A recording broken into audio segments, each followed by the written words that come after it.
5, 4, 3, 2, 1.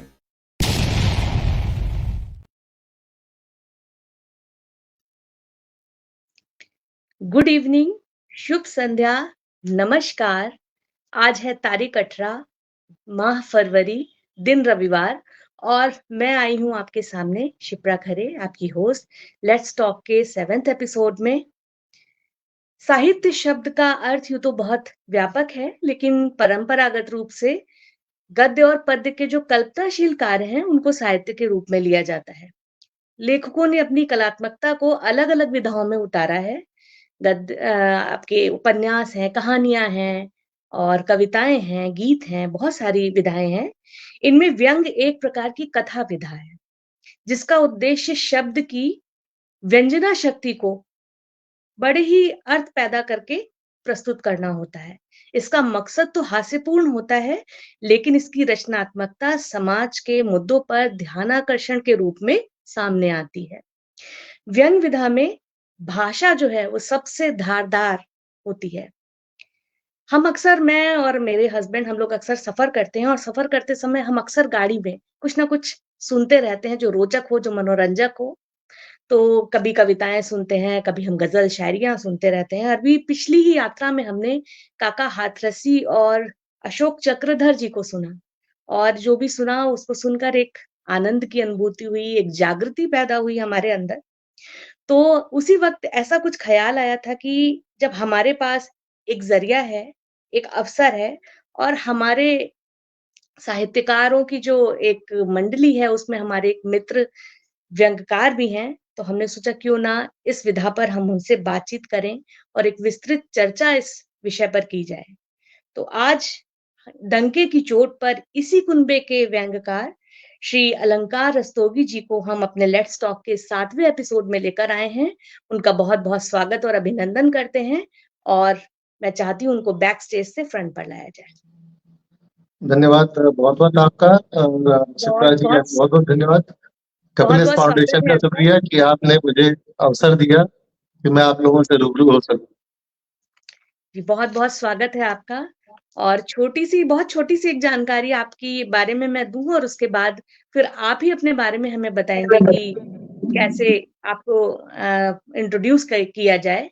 तो मैं जिस रूप में आपको जानती हूँ, 2 चीज़ें आपके बारे में ख़ास तौर से कि आप व्यंग्यकार हैं और अंग्रेज़ी के प्रवक्ता हैं। तो ये दोनों बड़ी मतलब कॉन्ट्रास्ट वाली चीज़ें हैं कि आप व्यंग्यकार हैं और अंग्रेज़ी के प्रवक्ता भी हैं।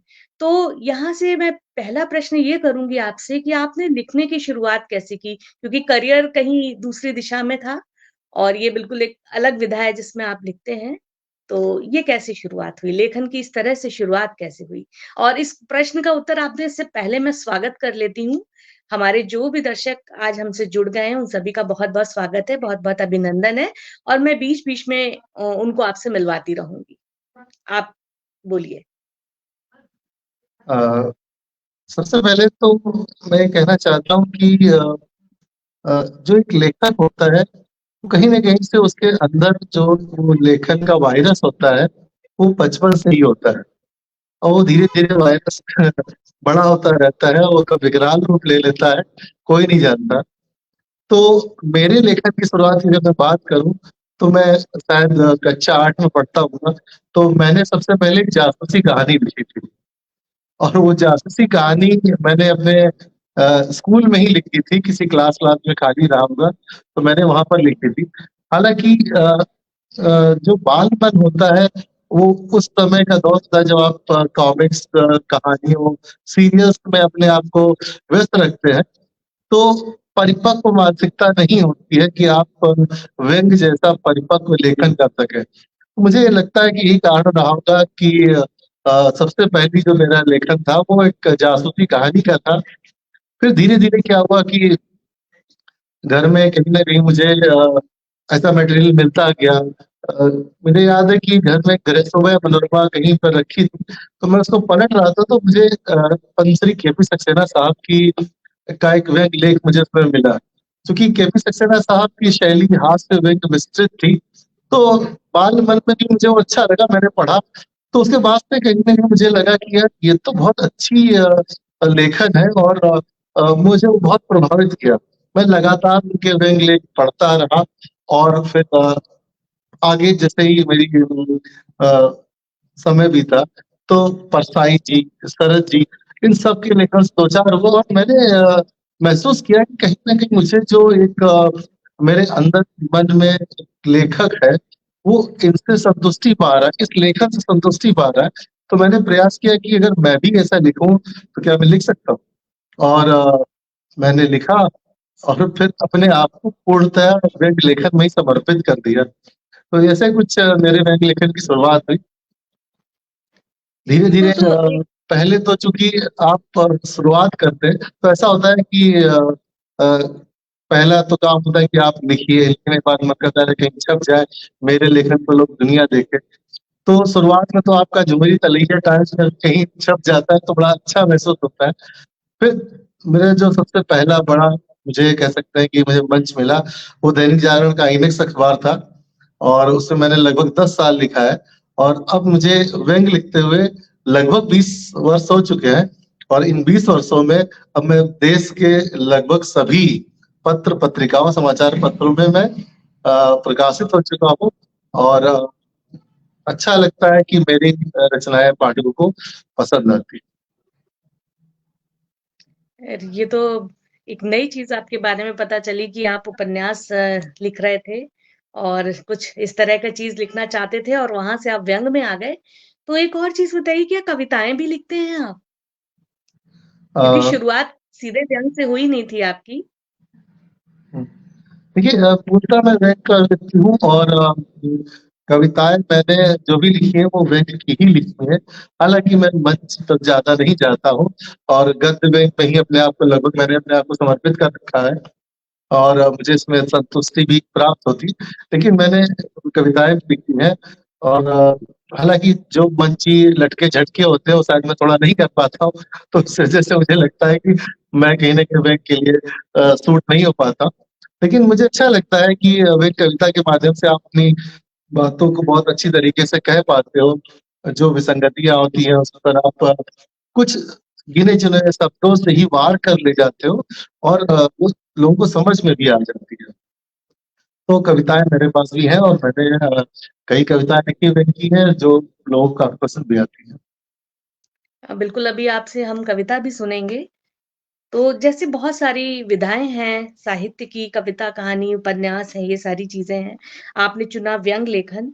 अब एक बहुत सी कॉमन चीज़ आती है, हास्य और व्यंग। तो ये दोनों एक हैं और अगर ये दोनों एक नहीं है, दोनों अलग हैं, तो ये किस तरह से अलग हैं?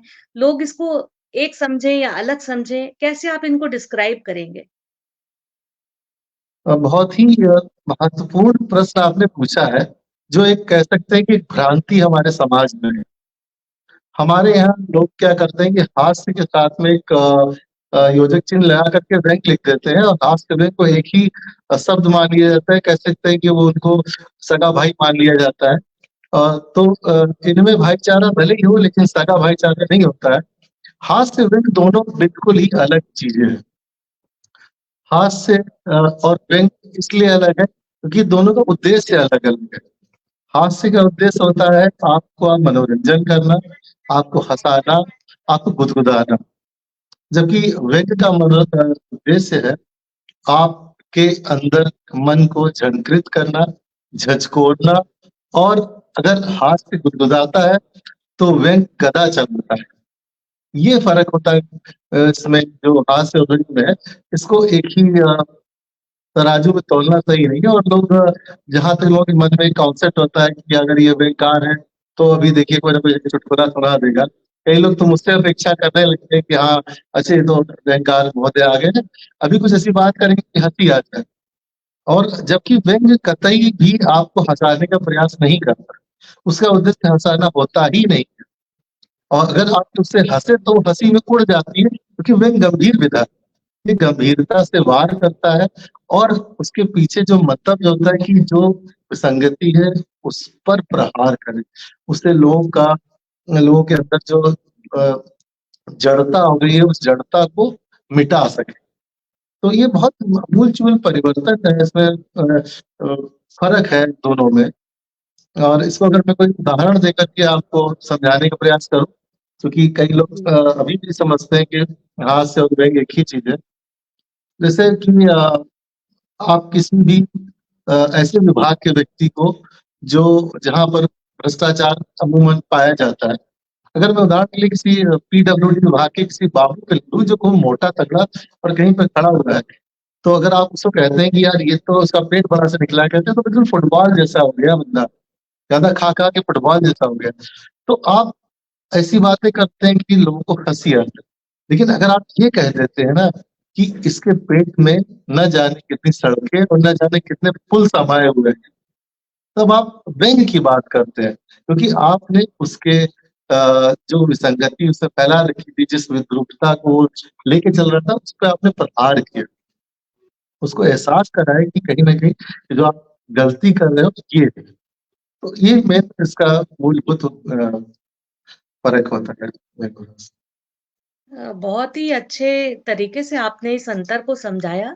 एक बारीक-सी लकीर है लेकिन बहुत ज़रूरी लकीर है, जिसके बारे में आपने बताया कि हास्य और व्यंग में अंतर क्या है।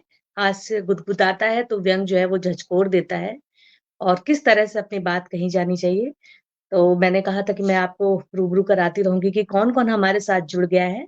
हमारे साथ श्रीमती लक्ष्मी खरे जी जुड़ गई हैं, बोल रही हैं कि स्वागत है आपका रस्तोगी जी। एडवोकेट धन्यवाद सर, रमाकांत मित्रगण। चौधरी जी जुड़ गए हैं, वो भी बोल रहे हैं कि बहुत सुंदर। यतीश शुक्ला जी जुड़ गए हैं और मैं भी उन सभी का स्वागत और अभिनंदन करती हूँ जो हमारे इस कार्यक्रम से जुड़ते जा रहे हैं। आगे भी मैं आपको बताती रहूँगी कि कौन-कौन जुड़ चुका है हमसे और वो सुन भी रहे हैं। साथ में डॉक्टर आशीष श्रीवास्तव, शुचि खरे ये भी जुड़ गए हैं हमारे साथ। रंजना खरे जी भी जुड़ गई हैं, बोल रही हैं बहुत सुंदर। तो हमारे साथ लगातार दर्शक जुड़ते चले जा रहे हैं और सुन भी रहे हैं आपको। तो ये जो बारीक लकीर थी हास्य और व्यंग के बारे में जिसके बारे में आपने बताई, तो अगला प्रश्न मैं ये पूछना चाहूँगी आपसे कि व्यंग लिखते समय विशेष रूप से कौन-सी बातों का ध्यान दिया जाए? क्योंकि बहुत से लोग हैं अब जो नए लिखना जिन्होंने शुरू किया होगा वो भी व्यंग लिखना चाहते हैं, तो उनको मतलब आप क्या बताना चाहेंगे कि कैसी चीज़ों के ऊपर ध्यान दिया जाना चाहिए? और इनमें चुनौतियाँ क्या आ जाती हैं? किस तरह की चुनौतियों का सामना करना पड़ता है? और क्या विशेषताएँ हैं जिनको ध्यान में रखकर व्यंग लेखन करना चाहिए? देखिए सबसे पहली बात तो मैं बताना चाहता हूँ कि व्यंग्य बहुत ही ज़िम्मेदार चीज़ है, बहुत ही गंभीर चीज़ है और ये एक ऐसा हथियार है ये कह सकते हैं कि एक दो-धारी तलवार की तरह। अगर आपने इसका प्रयोग सावधानी से नहीं किया, तो ये आपको भी घायल कर सकता है। और बिल्कुल। अगर प्रयोग कर लिया सावधानी से, तो ये न जाने कितनों को अपनी शमशीर से उस विसंगतियों को खत्म भी कर सकता है, उन पे प्रहार करता है, उनको आघात पहुँचाता है। बस आपको इसका प्रयोग कैसे करना है, ये मायने रखता है। व्यंग्य असल में लोग क्या करते हैं कि अखबार उठाते हैं तो देखते हैं कि हर अखबार में कहीं न कहीं आपको एक व्यंग्य का कॉलम या स्तंभ मिल जाएगा और लगभग रोज़ एक व्यंग्य छपता है। तो जब इस तरीके की कहीं न कहीं उपलब्धता व्यंग्य या अपॉर्च्युनिटीज़ मौके मिलते हैं, तो लोग सोचते हैं यार मैं भी लिख लूँ, मैं भी तो अलंकार से लिख सकता हूँ और वो आ जाते हैं। जबकि इतना आसान नहीं है व्यंग्य लिखना और इसके लिए आपको जैसे अभी आपने प्रश्न किया था कि क्या-क्या सावधानी रखनी चाहिए, क्या तो सबसे पहले तो व्यंग्य ये मान के चलना चाहिए कि हम लोग अगर व्यंग्य लेखक हैं, तो उन हज़ारों, करोड़ों, लाखों लोगों का प्रतिनिधित्व कर रहे हैं, जो विसंगतियों से जूझ रहे हैं। एक आम आदमी जो विसंगति से रोज़ 2-4 होता है, सुबह उठता है, उसके नल में पानी नहीं आता है, फिर बिजली कट जाती है, सड़ी गर्मी में वो पसीने-पसीने रह जाता है। बाद में बाहर चलता है तो सड़क में गड्ढे उसको मिल जाते हैं।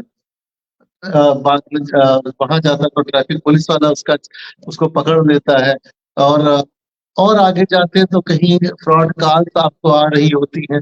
तो एक आम आदमी जैसे ही घर से बाहर निकलता है उसको विसंगतियाँ जूझने लगता है, उससे लड़ने लगता है और इसका फ्रस्ट्रेशन वो कहीं पान की दुकान पे निकाल देता है, कहीं होटल पे निकाल देता है, लेकिन व्यवस्था तक अपनी बात पहुँचा नहीं पाता है।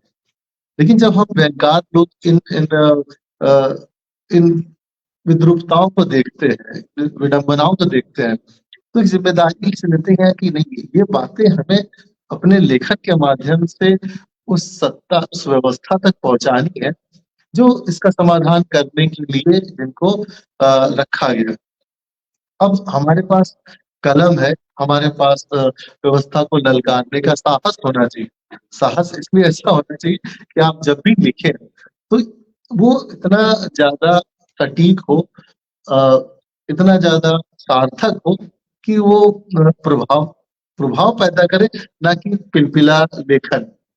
व्यंग में क्या हो रहा है कि लोग व्यक्तिगत खुन्नस निकालते हैं, या एक विचारधारा मन में उन्होंने पैदा कर ली कि नहीं, मैं तो इस विचारधारा का पोषक हूँ। ज़्यादातर क्या होता है कि हम लोग व्यंग्यार लोग व्यवस्था से प्रश्न करते हैं, लेकिन अगर आपने सिर्फ इस प्रश्न करने की कला को एक अपना औजार मान लिया है, या आपने एक प्रवृत्ति मान ली कि नहीं, मुझे तो हमेशा व्यवस्था पर ही प्रहार करना है, और उस व्यवस्था का अंग किस तरीके से दूसरे लोग भी हैं, उनको छोड़ देना है। या कभी-कभी क्या होता है कि हम लोग व्यवस्था को छोड़ देते हैं और सत्ता को छोड़ देते हैं और विपक्ष से प्रश्न पूछने लग जाते हैं। सबसे बड़ी जो आजकल के व्यंग्यकारों में समस्याएँ आ रही कि वो कुछ निहित स्वार्थों के लिए या कुछ ऐसा लोलुपता के वश सत्ता से प्रश्न करना छोड़ कर के विपक्ष पे आ जाते हैं। जबकि समस्याओं का समाधान विपक्ष के पास नहीं है, सत्ताओं के पास होता है। आपको ये देखना है, आपको व्यक्ति पर व्यंग्य नहीं करना है, प्रवृत्ति पर व्यंग्य करना है। और जब आप इस सब चीज़ों को देखेंगे तो महसूस करेंगे कि आपकी बात का प्रभाव होता है। मैं ये नहीं कहता हूँ कि व्यंग्य लिख करके आप क्रांतिकारी बन सकते हैं, क्योंकि व्यंग्य कबीर ने भी लिखा था, और वो विसंगतियाँ जो तब थी अभी भी हैं। लेकिन जब भी हम उन बातों को पढ़ते हैं जो कबीर ने लिखा था, भारतेंदु जी ने लिखा था, तो हमें ऐसा महसूस होता है कि, या परसाई जी ने लिखा था, शरद जी ने लिखा था, सदियों से व्यंग्य लेखन की परंपरा है, और उतना सटीक व्यंग्य आज भी जब हम लोग पढ़ते हैं तो ऐसा महसूस होता है कि ये तो आजकल की विसंगतियों की लिखा है। इसका मतलब विसंगतियाँ कम नहीं होती हैं, लेकिन वो विसंगतियाँ एहसास इस लेखन से उन व्यवस्था को एहसास ज़रूर होता है कि हमें अब क्या करना है, कैसे इनसे बचना है। तो कुछ ऐसे ध्यान में बातें रखनी चाहिए व्यंग्यकार को। बिल्कुल, आपने बता दिया कि क्या बातें हमें ध्यान में रखनी चाहिए और एक बहुत ही ज़रूरी बात आपने बताई कि ये गंभीर विषय है, तो उतना ही ज़िम्मेदारी का काम भी है लेखकों के लिए कि वो कैसे अपना विषय चुनेंगे, किन चीज़ों की तरफ इंगित करेंगे, किस तरह से इंगित करेंगे और जो भी हमारे दर्शक सुन रहे हैं या इस लाइव को बाद में भी सुनेंगे, तो उनको ये चीज़ समझनी चाहिए कि विषय उठाना है, व्यक्तिगत चोट नहीं करनी है, विषयों पर चोट करनी है आपको। तो बहुत ही इम्पोर्टेंट आपने चीज़ बताई है जिसको इस विधा में आने वाले लोग ध्यान में रखेंगे, तो वो बहुत ही अच्छी तरह इसको कर पाएँगे, इसमें लिख पाएँगे इस पे और हमारे साथ और भी हमारे दर्शक श्रोता जुड़ गए हैं। नमिता सुंदर जी जुड़ी हैं, वो बोल रही हैं कि व्यक्ति पर नहीं प्रवृत्ति पर चोट मार्के की बात आपने बोली है। सोनिका रस्तोगी जी जुड़ गई हैं, वो बोल रही हैं शानदार व्यंग्य रचनाओं के लिए साधुवाद है आपका। तो मैं आप लोगों का भी बहुत-बहुत स्वागत और अभिनंदन करती हूँ कि आप अपने कीमती समय को निकाल कर हमारे साथ इस लाइव में जुड़े हुए हैं। यतीश जी बोल रहे हैं कि विसंगतियों की पहचान करना और उनकी बात करना एक ज़िम्मेदारी भरी बात होती है। व्यवस्था पर चोट करना हिम्मत का काम है और वाक़ई व्यंग्यकार हिम्मत का काम ही करते हैं कि वो व्यवस्था पर इस तरह से बात करते हैं कि उनकी बात व्यवस्था तक पहुँच जाए, व्यवस्थापकों तक पहुँच जाए। रंजना जी बोल रही हैं कि बहुत ही विविध विषय है ये और अच्छा लग रहा है हमें सुनकर। तो हमारे साथ और भी जुड़ते जाएँगे दर्शक और मैं आपको बताती जाऊँगी कि वो क्या कह रहे हैं। तो कुछ ज़रूरी चीज़ें जो वाक़ई ध्यान में रखी जानी चाहिए, उनके बारे में आप हमें बता रहे हैं। तो जैसे व्यंग आपने कहा कि व्यवस्थाओं पे लिखेंगे और आपने चुने इस तरह से विषय चुने, तो क्या आपकी अब मैं थोड़ा-सा कुछ हल्का-फुल्का एक प्रश्न करना चाहती हूँ कि क्या आपने अपने व्यक्तिगत अनुभवों को भी व्यंग का रूप दिया है? और अगर दिया है कोई मज़ेदार किस्सा हो या कोई भी किस्सा हो तो हमें सुनाइए? देखिए, जो व्यंग्यकार होता है और एक आम इंसान होता है, उसमें सबसे बड़ा मूलभूत जो एक कह सकते हैं कि अंतर होता है कि व्यंग्यार की दृष्टि बड़ी पैनी होती है। वही मुद्दे, वही प्रश्न, वही समस्याएँ आप लोग भी झेलते हैं सुबह से लेकर शाम तक। लेकिन जब व्यंग्यकार उन समस्याओं को झेलता है, तो उसकी लेखनी से एक रचना निकल के आती है, जो व्यवस्था पे प्रश्न करती है, व्यवस्था पर प्रहार करती है। यही फ़र्क होता है। आपने कहा कि कोई व्यक्तिगत ऐसा कोई अनुभव तो सुबह से लेकर के शाम तक, जैसे मैंने बताया कि काम के साथ निकलता है और जब तक वो घर नहीं आ जाता है, चाहे वो रोड पे ट्रैफिक हो, सड़क के गड्ढे हो, ट्रैफिक जाम हो, लूट-पाट की घटनाएँ हो, राजनीतिक उठा-पटक हो, अ, जुलूस निकल रहा है, जुलूस की वजह से जाम होता है, एम्बुलेंस फँस जाती है, मरीज़ मर जाते हैं। तो ये सारी चीज़ें हमारे साथ भी होती हैं, आपके साथ भी होती हैं। ये मेरा व्यक्तिगत अनुभव, जितने भी मैंने विचार आज तक लिखे हैं, अब तक सैकड़ों व्यंग मेरे प्रकाशित हो चुके हैं। तो ये सारे के सारे व्यक्तिगत अनुभव ही हैं और ये मेरे अनुभव नहीं है, ये सारे जो आम इंसान के सबके अनुभव होते हैं। हाँ, कुछ ऐसे अनुभव होते हैं जो ऐसा लगता है कि मेरे साथ ही घटित हो गया। तो जब कलम से निकलती है बात, तो बड़ी मज़ेदार हो जाती है। अब एक अनुभव बताता हूँ अपना किस्सा कि वैसे तो मैं ज़्यादातर सफ़ेद कमीज़ नहीं पहनता हूँ। तो एक बार मैंने शौक पाला कि सफ़ेद कमीज़ पहन ली जाए और सफ़ेद शर्ट पहन कर के और मैं बाइक से निकल गया। मैं जा रहा तभी एक साहब आगे कार से निकल के ओवरटेक किया उन्होंने और खिड़की का शीशा खोल करके और पान मसाले की पीक थूकते हुए और निकल गए। तो और उसके बाद जो मेरी सफ़ेद शर्ट थी वो कलरफुल हो चुकी थी। तो इससे पहले कि मैं उनका स्तुति वंदन कर पाता, वो साहब वहाँ से जा चुके थे। लेकिन उसके बाद मैंने महसूस किया कि ये पान मसाला कितनी बड़ी हमारे समाज के लिए विसंगति है कि इधर हम लोग सरकारों को कोसते हैं। देखिए, हमेशा सत्ता या व्यवस्था ही गलत नहीं होती है। हम लोग भी कहीं न कहीं समाज के जब अंग हैं, तो हमारा उसमें क्या योगदान है? तो उसमें मैंने देखा कि आप जो है पान मसाला खाते हो, उधर उधर डिवाइडर पेंट होते हैं, पेंट पहले बाद में होते हैं और आपका पेंट पहले मुँह से निकल के उसमें गिर जाता है। तो इस तरीके की चीज़ें सड़क पे आप पान मसाले के पाउच फेंक रहे हो, सड़क पे थूक रहे हो, तो आप भी तो इसके ज़िम्मेदार हो। तो ज़रूरी नहीं कि व्यंग्यकार सिर्फ़ सत्ता से प्रश्न करे, आपसे भी प्रश्न कर सकता है।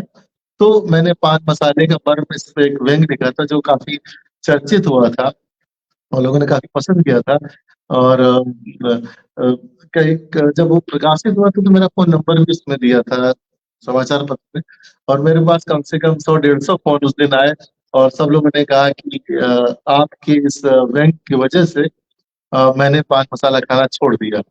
तो मैं बहुत ही सोचता हूँ कि बढ़िया। अगर मेरे इस लेखन से समाज में इतना परिवर्तन आ रहा है कि अगर एक व्यक्ति भी इससे प्रभावित हो जाए और गलत काम को अलविदा कह दे, तो ये लेखन की जीत है और व्यंग्यकार होने के नाते मेरा लेखन की सार्थकता भी इससे सिद्ध हो जाती है। अ, बिल्कुल आप जो अभी बता रहे थे उसमें ही आपने कुछ ऐसे शब्दों का इस्तेमाल किया तो मैं समझ गई कि आप क्या समझाना चाहते हैं या जो नए लेखक हैं उनको क्या सिखाना चाहते हैं। आपने कहा कि जैसे उन्होंने पान मसाला बाहर अपने मुँह से निकाला पिचकारी की तरह, तो आपने कहा कि चित्रकारी कर दी या डिवाइडर पे पेंट कर दिया। तो ये शब्दों का चुनाव है, यही जो है वो शायद अलग करता है व्यंग्यकार को जो अपनी बात को एक अलग तरीके से अच्छा, कहता है। पान मसाले का मर्म जो मैं आपको रोकना चाहता हूँ कि नहीं, ये नहीं, एक गद्य व्यंग्य था और इसका मुझे पूरा तो नहीं, मुझे पहला पैराग्राफ की 3-4 लाइनें याद आती हैं और जो बिल्कुल शुरुआत कैसे हुई थी, स्वागत, तो मैं अगर आप लोग इजाज़त दें तो मैं सुनाना बिल्कुल चाहता हूँ। पान स्वागत है मसाले आपका। का मर्म, ये इसका शीर्षक था इस व्यंग्य का और कुछ लाइनें ऐसे शुरू होती थी कि उन्होंने पान मसाले का पाउच इस गर्व से जेब से बाहर निकाला, मानो कोई सामाजिक प्रतिष्ठा का प्रमाण पत्र बाहर निकाला। उन्होंने जेब से पान मसाले के पाउच इस गर्व से बाहर निकाला, मानो कोई सामाजिक प्रतिष्ठा का प्रमाण पत्र बाहर निकाल रहे हो। फिर उस पान मसाले को एक अद्भुत शैली में फाड़ कर, आपने देखा होगा जो पान मसाले खाने वाले वो उसको ऐसे जी, हिलाते हैं, फिर फाड़ करके फिर तो और फिर उस पान मसाले को एक अद्भुत शैली में फाड़ कर संपूर्ण पान मसाले को अपने श्रीमुख में डालकर अपने आप को समाज की मुख्य धारा में सम्मिलित हुआ मान लिया। तो ये कुछ पहली उसका पैराग्राफ इस तरीके से। नहीं, बहुत ही वही शब्दों वही मैं देख रही हूँ आपको सुन रही हूँ कि शब्दों का चुनाव जो है वो कितना सुंदरता से आपने किया है और खाने वाले को भी बुरा नहीं लगेगा अगर उसके सामने भी आप सुना देंगे तो उसको खराब ना लगे ये बात। अभी हमारे साथ कुछ और भी दर्शक जुड़ गए हैं। हमारे साथ शुभेंद्र जायसवाल जी जुड़ गए हैं जो बोल रहे हैं कि बहुत अच्छी और सच्ची बात आपने की है। सत्येंद्र श्रीवास्तव जी और सुधा श्रीवास्तव जी जुड़ गए हैं, बोल रहे हैं कि शानदार। नमिता सुंदर जी बोल रही हैं कि यह बात बिल्कुल सही बात है कि हर बात पर मात्र सत्ता को दोष नहीं दे सकते, हमें स्वयं भी अपने दायित्व निर्वहन के प्रति सतर्क होना चाहिए। हमारे साथ जो नए दर्शक जुड़ गए हैं, उनका बहुत-बहुत स्वागत और अभिनंदन है और वो आपको बहुत ध्यान से सुन रहे हैं। देखिए उनके बराबर आपके जो भी आपके कमेंट्स आ रहे हैं, उसके ऊपर उनके भी कमेंट्स आ रहे हैं कि वो क्या सोचते हैं इस पूरे विषय के ऊपर।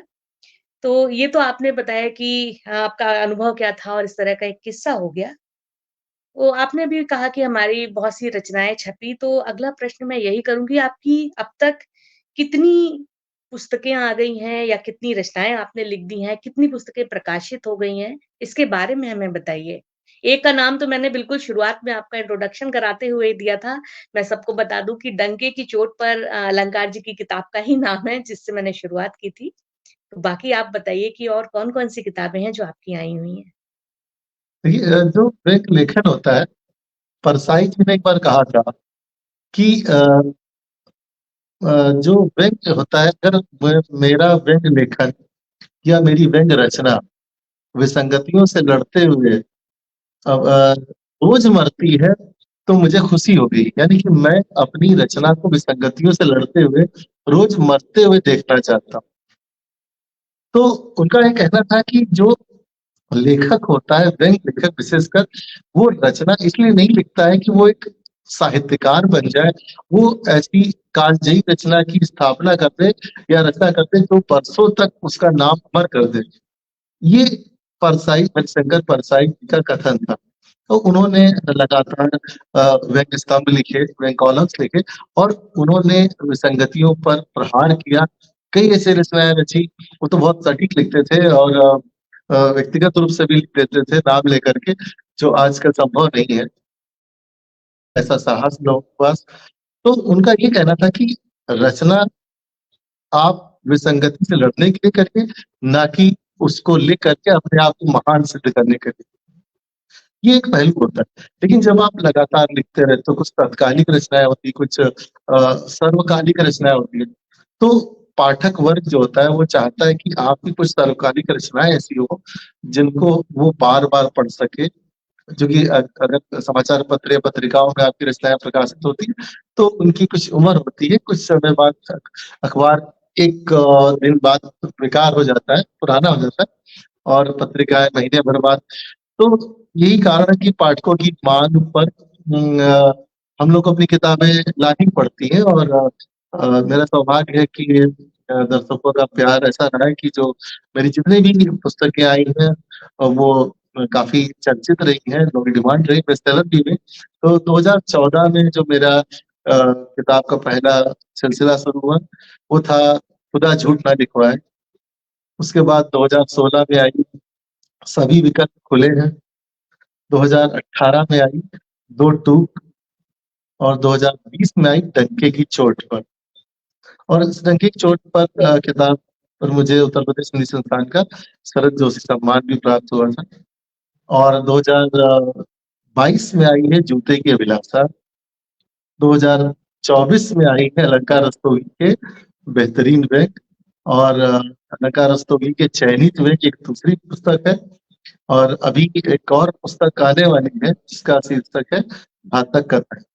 तो कुल मिलाकर के 8 पुस्तकें मेरी व्यंग्य की आ चुकी हैं और इसके अलावा जो देश के और ख्याति-लब्ध व्यंग्यकार हैं, उनके साथ मेरे कई संयुक्त व्यंग्य संग्रह भी आ चुके हैं। लगभग 21 संयुक्त व्यंग्य संग्रह उनके साथ मेरे प्रकाशित हो चुके हैं और ये दर्शकों का, जो मेरे पाठकों का प्रेम है, जो मुझसे लगातार लिखवा रहा है और थोड़ा बहुत मेरी इस विधा के प्रति समर्पण। नहीं, बिल्कुल आपकी 2 किताबें तो मैंने भी पढ़ी हैं और जो अभी नई आई हैं उसके लिए आपको बहुत-बहुत बधाई। आपने एक अभी बहुत अच्छी बात बोली कि व्यंग्यकार जो होता है वो जब तक उसको कोई चीज़ अपील नहीं करती है, वो लिखता नहीं है। तो मुझे लगता है व्यंग्यकार वही लोग बन ही पाते हैं जिनको चीज़ें अपील करती हैं, जिनको चीज़ों या व्यवस्थाओं में कहीं कुछ खोट या कमी दिखाई देती है, वही व्यंग्य लिख ही पाते हैं। और इतनी हिम्मत कर पाते हैं उस तरह से उसको लिखने की। हमारे साथ और भी बहुत से दर्शक जुड़ गए हैं। एक बहुत ही वरिष्ठ गीतकार हैं रजनीश मिश्रा जी, वो हमारे साथ जुड़ गए हैं। वो बोल रहे हैं कि क्या बात है श्रीमुख में नमस्कार। डालकर मुख्य धारा में। और साथ में हमारे साथ और जुड़ गए हैं लक्ष्मी खरे जी बोल रहे हैं कि हास्य और व्यंग के बारे में आपने बहुत अच्छी तरीके से अंतर समझाया। रंजना जी बोल रही हैं कि मैं बहुत दुखी हो जाती हूँ जब आपने जो अभी बताया पान मसाले के बारे में कि उस तरह की चीज़ें जब रोड पर दिखती हैं और हर जगह रोड के हर जगह दिखाई देती हैं, तो वाक़ई दिल इतना दुखी हो जाता है। लेकिन वही है कि वो नहीं बोल पाती हैं, लेकिन उसको आपने बहुत ही तरीके से अपनी व्यंग में लिख दिया। शोभित सक्सेना जी हमारे साथ जुड़ गए हैं, बोल रहे हैं कि sorry just missed initially, good evening host and guest. तो देर से जुड़े हैं लेकिन आपका अभिवादन कर रहे हैं। मैं भी उनका अभिवादन करती हूँ, उनका बहुत-बहुत स्वागत है। नमिता धन्यवाद। सुंदर जी बोल रहे हैं समाज की मुख्य धारा वाली बात आपने बहुत ही बढ़िया कही। तो हमारे साथ सब लोग जुड़ रहे हैं और आपको सुन रहे हैं। यतीश जी कह रहे हैं कि समय हमारा सौभाग्य है कि आपने समय निकाला है और साथ में आप चुनिंदा व्यंग्यकारों में से एक हैं और ये हमारा सौभाग्य है। तो देखिए आपके साथ जुड़ते जा रहे हैं लोग और आपकी बातों को भी सुन रहे हैं। हो सकता है किसी का प्रश्न भी आ जाए, तो उसके लिए भी मुझे लगता है व्यंग्यकार तो हमेशा तैयार रहते हैं कि उनसे कुछ कहा बिल्कुल, जाएगा बिल्कुल, तो वो स्वागत है, कर स्वागत है। उनके तरफ से भी एक तीर आ ही जाएगा। तो एक और प्रश्न मेरा है कि आजकल जो मंचीय कवि हैं, उनकी तुलना में गद्यकार या विशेष रूप से जो व्यंग्यकार हैं, उनको वो स्थान नहीं मिल पाता है, जिसके वो हकदार हैं। क्योंकि मंच पे अलग ही मतलब मंच का एक अलग स्वरूप होता है, उसमें अलग तरह के कवि होते हैं। तो ऐसा क्यों है और ऐसा इसमें कैसे बदलाव आएगा? क्या होगा? देखिए जो मंची कवि होते हैं एक एक परफॉर्मिंग आर्ट होती है, मंच पर अपनी प्रस्तुति देना एक परफॉर्मिंग आर्ट होती है और लेखन एक अलग कला होती है। ज़रूरी नहीं कि अच्छा लेखक मंच पर अच्छा परफॉर्म भी करे। तो ये परफॉर्मिंग आर्ट होती है जिसमें आपका लेखन शायद उतना ज़्यादा मायने नहीं रखता या लेखन गौण हो जाता है, आपकी परफॉर्मेंस मुख्य हो जाती है और जो परफॉर्मेंस होती है वो तभी हिट होती है जब आप वहाँ के श्रोताओं को अपनी रचना से मंत्रमुग्ध कर ले जाते हो। तो चूँकि एक जनमानस से आप डायरेक्ट जुड़ते हो, आपका संवाद उससे डायरेक्ट होता है, आपको प्रतिक्रियाएँ उससे त्वरित मिल जाती तुरंत मिल जाती हैं, तो लोकप्रियता भी उससे मिलती है, आपको आप कालजयी भी बन जाते हो, मालजयी भी बन जाते हो, उससे दोनों इसमें आपको आपको माला भी मिलती है और मालामाल भी हो जाते हो, ये तो होता ही है क्योंकि आप स्पॉन्सर्ड हो जाते हो, आप किसी आयोजक के द्वारा वहाँ पर बुलाए जाते हो, तो ज़ाहिर-सी बात है कि इसमें आपको मान और मालामाल दोनों होना ही है। गद्य व्यंग्य लेखन ऐसा नहीं कि मंच पर नहीं आया है। केपी सक्सेना साहब बहुत हिट लेखक हुआ करते थे जिन्होंने मंच को बहुत समृद्ध किया है और उनकी जो शैली थी उससे लोग बहुत ही प्रभावित होते थे और एक ऐसा समय था कि शरद जोशी साहब ने भी मंच को बहुत समृद्ध किया है और वो कवियों के साथ एक आवश्यक कड़ी के रूप में वहाँ पर बुलाए जाते थे। तो शरद जोशी साहब और हमारे केपी सक्सेना साहब ने इसको समृद्ध भी किया क्योंकि एक गद्य में पढ़ना भी एक कला होती है और ये कहीं न कहीं हम ही लोग ऐसे गलती रही या हम लोगों ने उसको मंच तक नहीं लेकर के आ पाए हैं। या आयोजकों का रहा है कि उन्होंने इसको ऐसा मान लिया है कि ये दर्शकों का उतना ज़्यादा संवाद उनसे नहीं कर पाएगी, मनोरंजन नहीं कर पाएगी। तो अब ये मैंने बताया कि परफॉर्म वो अपनी बात भी कहनी होती है और विसंगतियों से लड़ना भी होता है, व्यंग्य भी निकालना होता है। जो वहाँ पर श्रोता आए हैं या दर्शक आए हैं, उनको आपको संतुष्ट भी करना पड़ता है। तो बहुत सारी चीज़ें ऐसी होती हैं, जो कारण होती है कि आप अगर आपको वहाँ पर चलना है, तो ये सारी चीज़ें आपके अंदर होनी चाहिए।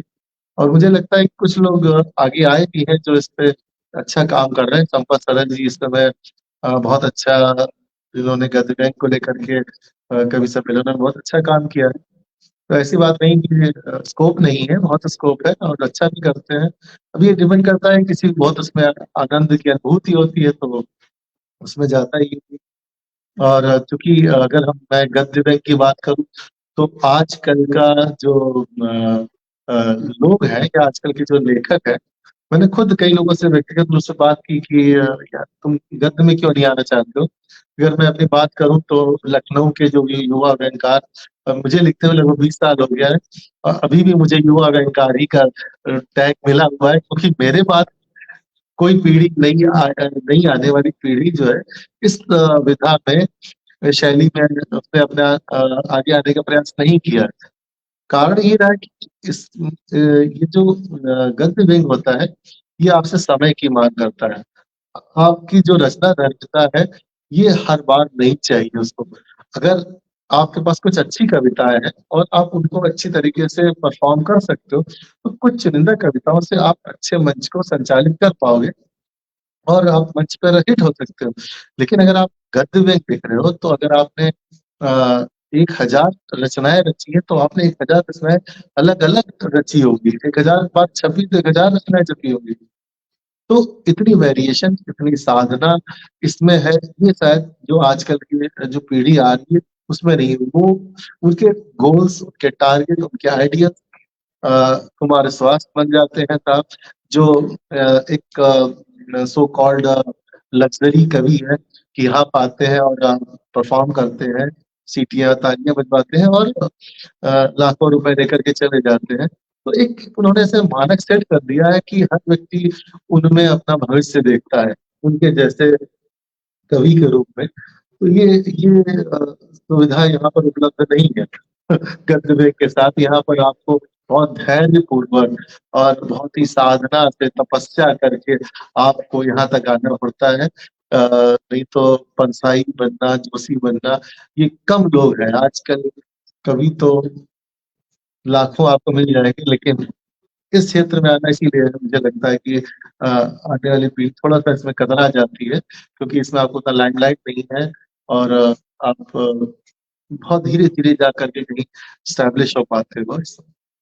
हालांकि अगर इसमें लोग आए तो बहुत अच्छी बात है, एक अच्छी विधा है। इससे आप समाज का कल्याण करते हो, आप समाज सुधार करते हो। हमारे गोपाल चंद्र रेड्डी साहब जो प्रख्यात व्यंगकार हैं और हम लोग के गार्जियन है, अभिभावक है, एक बड़ी अच्छी बात कहते हैं कि जो व्यंग्यकार होता है वो समाज का सफाई कर्मी होता है। तो हम लोग जब व्यंग लिखते हैं तो जो विसंगतियां, विडंबनाएं होती है, विद्रूपताएं होती है, उनको साफ करने का बीड़ा उठाते हैं। तो ये जब कोई व्यंग में हम लोगों का आता है, उस पर बात होती है, वो लोगों तक जाता है, उस पे से माहौल बनता है, उस पर विमर्श होता है, तो ऐसा लगता है कि यह जो उसका जिम्मेदार व्यक्ति है वो उसको एहसास होता है। तो ऐसा लगता है कि हाँ, ये जो हम लोगों का लेखनी है इसका उद्देश्य गंभीर है। भले ही हम लोग को कोई गंभीरता से ना लेता, लेकिन हम लोग जो काम करते हैं वो वास्तव में गंभीर है। नहीं, बिल्कुल, आपने बहुत ही मतलब ये पहले भी ये बात बोली थी कि ये गंभीर विषय है व्यंग और बहुत ज़िम्मेदार लोग जो होते हैं वही इस ज़िम्मेदारी को उठाना चाहते हैं।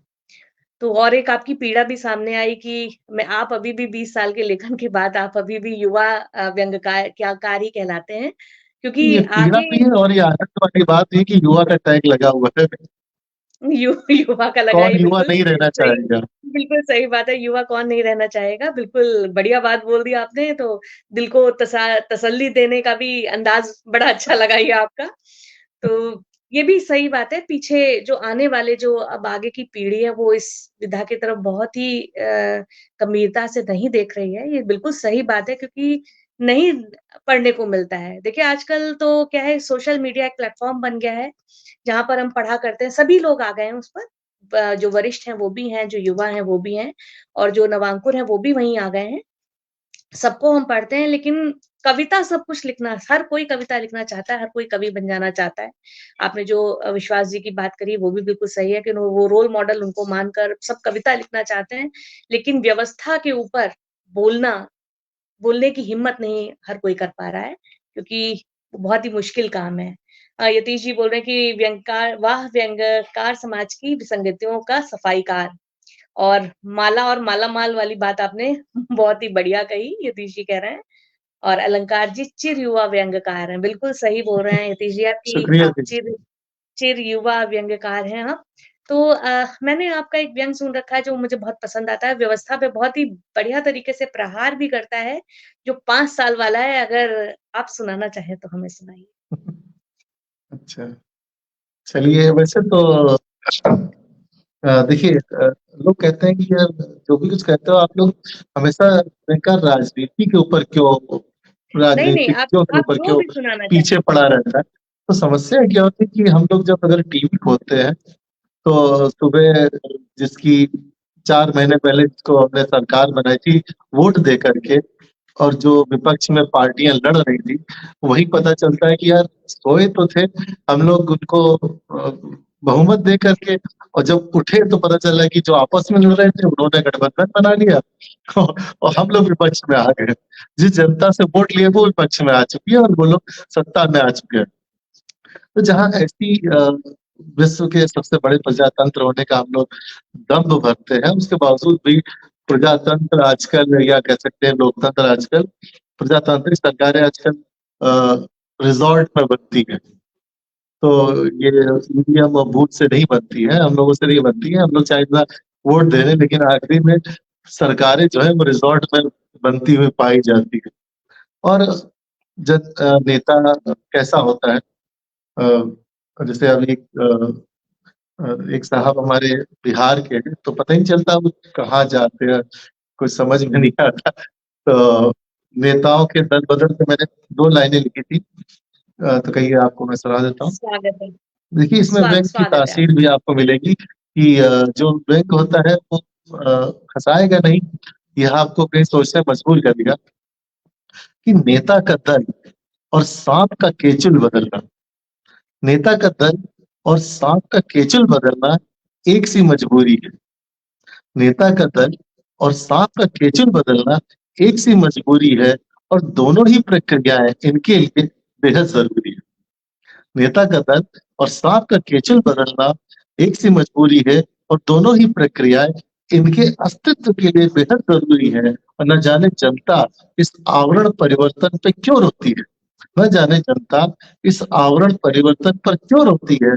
आप ही बताइए, इनके जहर में जरा सी भी कमी होती है।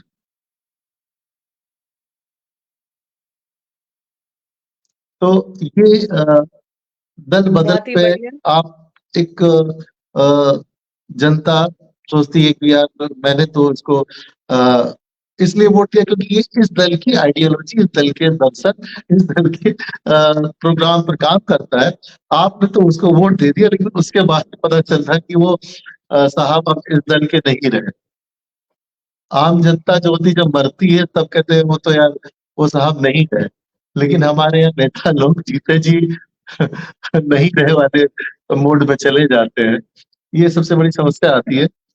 और अगर आप चाहें तो मैं वो कविता सुना देता हूँ जो अभी आपने 5 साल में ली गई।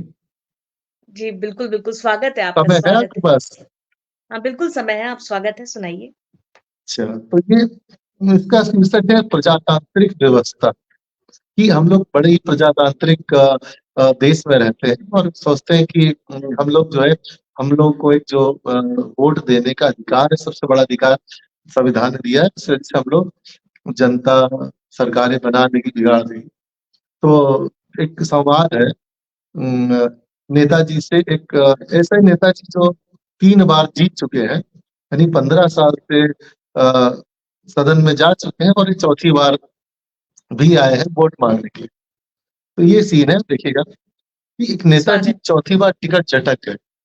नेताजी चौथी बार टिकट झटक गए और वोट मांगने, बेशर्मी की चादर ओढ़ वोट मांगने को टपक गए। नेताजी चौथी बार टिकट झटक गए और बेशर्मी की चादर ओढ़ वोट मांगने को टपक गए। मैंने कहा नेताजी आप फिर आ गए हैं जनाब। मैंने कहा नेताजी आप फिर आ गए हैं जनाब। पहले पिछले 15 साल का दीजिए हिसाब, पहले पिछले 15 सालों का दीजिए हिसाब। पहले ही 5 साल आप बेईमानी के किस्से गढ़ गए। देखिए नेताओं की मानसिकता कि पहले ही 5 साल बेईमानी के किस्से गढ़ गए और टूटी साइकिल से लग्जरी सवारी पर चढ़ गए। और दूसरे 5 साल आपने जमकर रिश्तेदारी निभाई और भांजों भतीजों को सरकारी नौकरी थमाई। और तीसरे 5 साल आपके सारे यार दोस्त चांदी काट गए और शर्मा का चलने वाले भी सरकारी ठेकों में अपना कमीशन बांटे। अब आप चौथी बार क्या मुंह लेकर के आए? अब आप चौथी बार क्या मुंह लेकर के आए? आप खुद चाहते हैं कि हम ही आपको भगाएं। अब देखिए ये तो एक जनता ने उससे कहा। अब नेता देखिए कैसा होता है, नेता की महानता देखिए। नेताजी बड़े रिलैक्स मूड में बोले, नेताजी बड़े रिलैक्स मूड में बोले, आप मेरे काम को बिल्कुल सही है तोले। नेताजी बड़े रिलैक्स मूड में बोले, आप मेरे काम को बिल्कुल सही है तोले। पहली बार मैंने खुद को बनाया, पहली बार मैंने खुद को बनाया, दूसरी बार दोस्तों को उठाया, तीसरी बार रिश्तेदारों को चढ़ाया, तभी तो चौथी बार मैं आपके पास आया। इस बार मेरे पास नहीं है कोई विकल्प, इस बार मेरे पास नहीं कोई विकल्प, इस बार आपकी सेवा का ही संकल्प। अगर इस बार आप मुझे नहीं जिताए, अगर इस बार आप मुझे नहीं जिताएंगे तो पूरे 15 साल पिछड़ जाएंगे। कोई नया आएगा, पहले 5 साल खुद को बनाएगा, दूसरे 5 साल रिश्तेदारों को उठाएगा, तीसरे 5 साल दोस्तों को चढ़ाएगा, तब जाके कहीं चौथी बार आपका नंबर है। नेताजी का तर्क सही था, नेताजी का तर्क सही था। मैं प्रजातांत्रिक व्यवस्था में जकड़ गया और ना चाहते भी मेरा वोट एक बार फिर उन्हीं नेताजी को पड़ गया, फिर उन्हीं नेताजी को पड़ गया। तो बहुत ये ही शानदार। प्रजातांत्रिक व्यवस्था का कुछ व्यंग्यात्मक चित्रण था। नहीं, बहुत ही एक व्यंग्यकार ही इस तरीके से हिम्मत कर सकता है चीज़ों के ऊपर प्रहार करने की, व्यवस्था के ऊपर प्रहार करने की। और बहुत ही बारीकी से बहुत सारी चीज़ें आपने इसके बारे में बताई। नमिता सुंदर जी बोल रही हैं कि वाह क्या तर्क है! यतीश शुक्ला जी बोल रहे हैं कि 15 साल तक चढ़ जाएँगे, इसलिए चुनी लिया जाए। अभिषेक वर्मा बोल रहे होता हूँ, अभिषेक वर्मा जी का एक बीच में प्रश्न आया था कि जब हम लोग बात कर रहे थे इसके बारे में कि जो मंचीय कविता के बारे में, तो वो उनका पूछना ये था कि क्या मीडिया का कैसा रोल होता है? मीडिया का भी इसमें कोई रोल है? मीडिया देखिए, मीडिया का रोल तो होता ही है। अगर आपने देखा होगा होली, दिवाली और सब जगह पर जब प्रोग्राम्स होते हैं तो आप मंची कविताओं कवियों को बुलाते हो। कभी आप इस तरीके के लोगों को बुलाइए जो गंभीर काम कर रहे हैं और उस मुद्दों को लेकर के आप बात करिए। आप होली पे, दिवाली पर या और किसी अवसर पर जरूर नहीं कि वो अ, बाढ़ की तरह कोई वो डांस करने वाला ही आया। आप ऐसे लोगों को भी बुला सकते हैं जो कुछ अच्छी बात करें। लेकिन समस्या है कि टीआरपी का युग है, उसमें सपना अवस्थी अगर आएंगी, वो सपना चौधरी, और उसमें तेरी आँखें का एक काजल गाना गाएंगी, तभी उनको टीआरपी मिलेगी। कोई बेकार आकर के कुछ बात करेगा और व्यवस्था के काजल की बात करेगा तो नहीं समझ में आएगा। और उनको ये क्योंकि मनोरंजन अब उद्देश्य हो गया मीडिया का भी।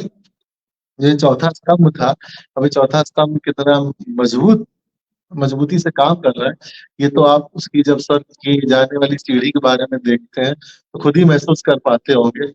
और और अब दूसरी बात ये है कि मीडिया भी प्रेशर में आ चुका है। उसके कुछ हित हैं, मीडिया के हित होते हैं। वो विज्ञापन के सहारे चलता है, विज्ञापन कहाँ से आते हैं हर व्यक्ति को मालूम होता है। तो उनका उद्देश्य होता है कि हमें सत्ताओं से संघर्ष नहीं करना है। व्यक्ति सत्ता से संघर्ष करता है, प्रश्न पूछता है। अगर आप इस चीज को अपने मीडिया चैनल्स में या अखबारों के माध्यम से लेकर के आओगे तो आप सत्ता की किरकिरी बन जाओ। और किरकिरी बन करके क्या हाल होता है कि हर व्यक्ति जानता है। तो इसीलिए किरकिरी बनने से दूर रहने का सबसे बड़ा साधन है कि आप व्यंग्यकारों से दूर रहिए, व्यंग्य स्तंभ से दूर रहिए। ये बड़ी विडंबना है आजकल के युग की कि आप पहले कहा जाता था निंदक नियरे राखिए, अब निंदा बर्दाश्त नहीं होती है। अब निंदक को जो है वो पता नहीं कहाँ रखिए। तो अगर आप थोड़ा सा और मुखर होके करते तो राष्ट्रद्रोह तक हो सकता है। तो ये चीजें बात हो जाती हैं कि तो इसीलिए अब मीडिया से बहुत अपेक्षाएँ करना जायज़ भी नहीं है। उनकी अपनी समस्याएँ हैं, उनकी मजबूरियाँ हैं और पहले जो मीडिया होता था वो आंदोलन के लिए होता था और अब मीडिया किस लिए है, हर व्यक्ति जानता है। इससे बहुत मुखरता से बोलने की आवश्यकता नहीं है। आपने एक बात बहुत सही बोली कि उनकी अपनी मजबूरियाँ हैं। हर व्यक्ति जो काम करता है उसके पीछे उसकी बहुत सी मजबूरियाँ भी होती हैं जो उनसे वो काम करवाती हैं और हम सब समझते हैं उस चीज़ को। रंजना खरे जी भी यही बोल रही हैं, बिल्कुल सही कहा आपने, गंभीर बात की तरफ किसी का ध्यान नहीं है। और रितेश जी बोल रहे हैं कि मीडिया से अपेक्षा करना व्यर्थ है। तो हम दायित्व लेकिन अपना निभाते रहें, ये बहुत ज़रूरी है। तो ये तो हमारी आपकी बात हुई कि आप व्यंग्यकार हैं, व्यंग लिखते हैं आप। क्या अंतर है? क्या गंभीरता है विषय की? चुनाव कैसा करना चाहिए? चुनौतियाँ क्या हैं? ये सारी चीज़ों के ऊपर हमने चर्चा की। अब मैं ये जानना चाहती हूँ कि इसके अलावा क्या व्यंग लेखन या लेखन के अलावा भी आपकी और कोई-सी रुचियाँ हैं? अच्छा, व्यंग्य के अलावा रुचियाँ देखिए, सबसे बड़ी रुचि तो यही है लेखन ही थी और इसके अलावा जो मेरा प्रोफ़ेशन है, मैं शिक्षक हूँ। तो शिक्षक होने के नाते भी कहते हैं कि आप अगर जो जिस चीज़ में आपकी रुचि है, अगर उसको अपना व्यवसाय बना लेते हैं, तो आपको कभी काम नहीं करना पड़ता है। क्योंकि आप वो हॉबी आप कर रहे हैं, आप कोई काम नहीं कर रहे। तो चाहे मेरी बात लेखन की हो, वो भी मेरी हॉबी रही है और पढ़ाना भी मेरी हॉबी रही है। तो मुझे पढ़ाना बहुत अच्छा लगता है। तो जो भी समय मिलता है वो इन्हीं दोनों में अध्ययन, अध्यापन और लेखन में ही जाता है और इसके अलावा जो और समय मिलता है वो अ, घर गृहस्थी में जाता है कह सकते हैं। तो ये सब चीज़ें हैं कि सारा शौक मेरा इन्हीं 2 चीज़ों में केंद्रित है। लेखन में और अध्यापन में। मुझे दोनों चीज़ें बहुत ही पसंद है और ईश्वर की दया है कि मुझे दोनों में ही काम करने का अवसर मिला है और मेरा प्रयास है कि मैं जो भी काम करूँ, दोनों ही क्षेत्रों में वो ईमानदारी से करूँ। बिल्कुल, आपने अपना उत्तर भी बहुत ईमानदारी से ही दिया है कि ये 2 काम हैं और इसके अलावा घर गृहस्थी में और बहुत अच्छी बात आपने बोली, ये भी बहुत ज़रूरी होती है, ये बात और सबको समझनी चाहिए कि खाली महिलाओं का ही दायित्व नहीं है घर को सँभालना, इस पे उतना ही साथ पुरुषों को भी देना चाहिए और आपने जो आपकी बातों में ईमानदारी थी, वो आपके आखिरी स्टेटमेंट में बिल्कुल साफ-साफ दिखाई दी। और आप 2 तरह से दिया जलाने का काम कर रहे हैं, शिक्षा के माध्यम से भी और व्यंग लिखकर व्यवस्था को सुधारने के अपने प्रयास के माध्यम से भी। वो यतीश जी बोल रहे हैं कि बहुत ही श्रेष्ठ व्यक्तित्व और आपसे बात करके आज हमें बहुत ही अच्छा लगा।